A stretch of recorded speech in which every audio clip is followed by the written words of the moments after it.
Assalamualaikum warahmatullahi wabarakatuh. Selamat berjumpa kembali dengan Jejak Beksi yang senantiasa berusaha untuk berbagi informasi menarik seputar bela diri Betawi yang patut kita jaga, lestarikan, dan tentu saja kembangkan. Kali ini Jejak Beksi akan mengulas soal tanah Betawi sebagai surga main pukulan. Selain mendapat julukan surga main pukulan, tanah Betawi juga dikenal dengan Kampung Seribu Surau. Maklum, tiap kampung di Betawi pasti terdapat sebuah masjid dan beberapa surau atau biasa juga kita sebut sebagai langgar atau musola. Bagaimana ceritanya tanah Betawi bisa menjadi surga bagi main pukulan? Silahkan simak setelah yang satu ini.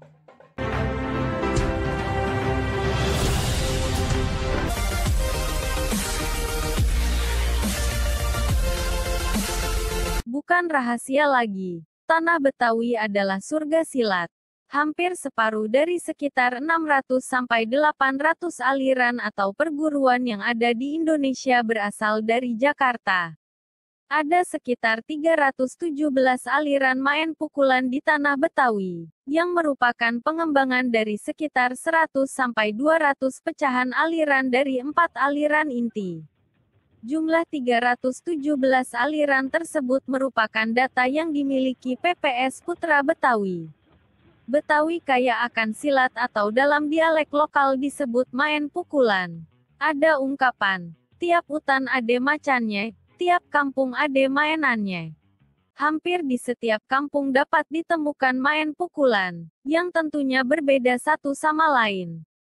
Lalu dari manakah asal silat di tanah Betawi? Pangsi juga ternyata bisa menjadi penanda asal mula silat Betawi. Berdasarkan akar main pukulan, G.J. Nawi dalam buku Main Pukulan, pencak silat khas Betawi mengelompokkan aliran main pukulan Betawi menjadi dua kategori. Pertama yaitu akar aliran luar, aliran dari luar Nusantara. Dan kedua yaitu akar aliran dalam, aliran Nusantara. Aliran luar yang banyak memengaruhi main pukulan Betawi ialah ilmu bela diri kaum imigran Tionghoa. Hingga akhirnya, itu menjadi aliran main pukulan Betawi yang berdiri sendiri. Terlepas apakah aliran ilmu bela diri dibawa para imigran itu. Pangsi di Tenggarai berawal dari cara berpakaian orang Tionghoa, baju tuihim dan celana pangsi, serta penggunaan kain ciukin yang kerap dikenakan di leher para jago kuntao peranakan Tionghoa. Pada masyarakat Tionghoa peranakan di Kampung Cina Benteng Tangerang, tradisi mengalungkan ciukin atau cukin di leher sebagai penanda yang bersangkutan memiliki kemampuan main pukulan atau terkait dengan dunia main pukulan, seperti para jago dan centeng. Tradisi berpakaian jago kuntao di Betawi bermetamorfosis menjadi baju tikim, celana pangsi, dan sarung yang dikalungkan di pundak.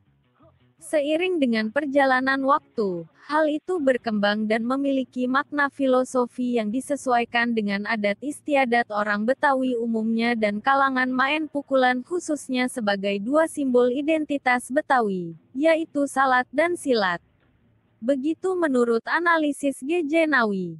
Para imigran Tionghoa berasal dari Tiongkok Selatan. Mereka bermigrasi ke Betawi setelah dinasti Manchu berkuasa di Tiongkok pada 1644. Mereka mempunyai ciri antara lain rambut bagian depan dicukur dan memakai taucang. Mereka membawa kebudayaan negeri asalnya, salah satunya ilmu bela diri ke Batavia dan mengembangkannya. Orang-orang di daratan Tiongkok menyebut ilmu bela diri dengan Yushu yang artinya ilmu kelemasan atau Wushu yang berarti seni perkasa atau seni perang. Ketika orang Tiongkok Selatan mengembangkannya di Betawi oleh orang Tionghoa peranakan itu disebut kuntao. Secara etimologi, kuntao berasal dari dialek Hokkien, yaitu kuntao yang secara harfiah berarti kepalan tangan atau tinju, atau secara bebas memiliki pengertian sebagai seni bertarung. Pengaruh ilmu bela diri imigran Tionghoa juga dapat dilihat dari karakter khas gerakannya yang cepat, kuat, dan energik, dengan variasi metode pukulan dan suara hentakan menyertai gerakan-gerakannya. Dominasi tangan sebagai karakter serangan dan pertahanan dalam main pukulan Betawi menandakan adanya pengaruh ilmu bela diri yang dibawa orang-orang selatan Sungai Yangtze, Tiongkok Selatan, yang dikategorikan sebagai aliran Nanchuan atau ilmu bela diri aliran selatan. Pada masa itu, mulai muncul entitas ilmu bela diri penduduk natif yang baru terbentuk. Sebagian besar masyarakat menyebutnya dengan istilah lokal, yakni main pukulan. Berangsur-angsur pula, muncul nama-nama aliran maupun gaya main pukulan di Batavia kemudian disusul kemunculan sosok pendekar, jawara, jago, dan jagoan yang piawai ilmu bela diri. Pada umumnya, nama aliran diambil dari nama seseorang yang mengkreasikan atau nama kampung tempat asal main pukulan itu. Sebelum dengan budaya Tionghoa, dapat pula ditemui akulturasi aliran bela diri di Nusantara. Banyak bela diri dari berbagai daerah yang turut menyuburkan main pukulan Betawi, seperti dari Tatar Sunda, Banten, dan Sulawesi. Menilik sejarahnya, hunian awal masyarakat Betawi di Kalapa, sebelum Jayakarta, telah berfungsi sebagai pelabuhan laut penting pada masa kerajaan Tarumanagara pada abad ke-4–7 Masehi. Sejak saat itu pula, beragam etnik berbaur di tanah Betawi. Ilmu bela diri etnik Sunda menjadi dasar bagi aliran-aliran main pukulan. Ruang lingkup etnik Betawi secara demografi berada di Jazirah Jawa bagian barat. Main pukulan Betawi yang banyak berakulturasi ialah yang berada di pinggiran yang berdekatan dengan wilayah kebudayaan Sunda dan Banten. Ilmu bela diri orang Melayu dan Bugis tidak ketinggalan memperkaya perbendaharaan teknik dan aliran main pukulan Betawi. Beberapa gerakan khas bentuk lenggang dapat ditemukan pada komunitas Betawi di daerah Mampang, Tenabang, dan Kepulauan Seribu. Penyebutan gerak jurus dan aliran yang masih menggunakan istilah asli menjadi indikasi adanya pengaruh itu. Sebagai contoh, sendeng dalam aliran pencak silat Bugis bertransformasi menjadi sinding dalam aliran main pukulan Betawi. Pengaruh ilmu bela diri orang Mandar ditemukan di Kepulauan Seribu, yaitu istilah siliwaki atau seliwaki untuk menyebut seliwa di tanah Betawi.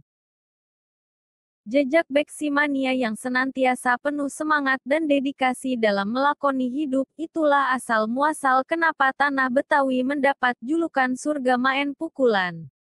Semoga informasi ini semakin memperkaya hasanah pengetahuan kita soal kebetawian, hingga kita makin mengenal dan mencintai tanah Betawi, tempat di mana kita dilahirkan. Bila ada kritik dan saran silahkan tulis di kolom komentar. Insya Allah, kritik dan saran itu dapat membuat kami lebih baik dan lebih bagus lagi dalam membuat konten-konten yang kalian sukai.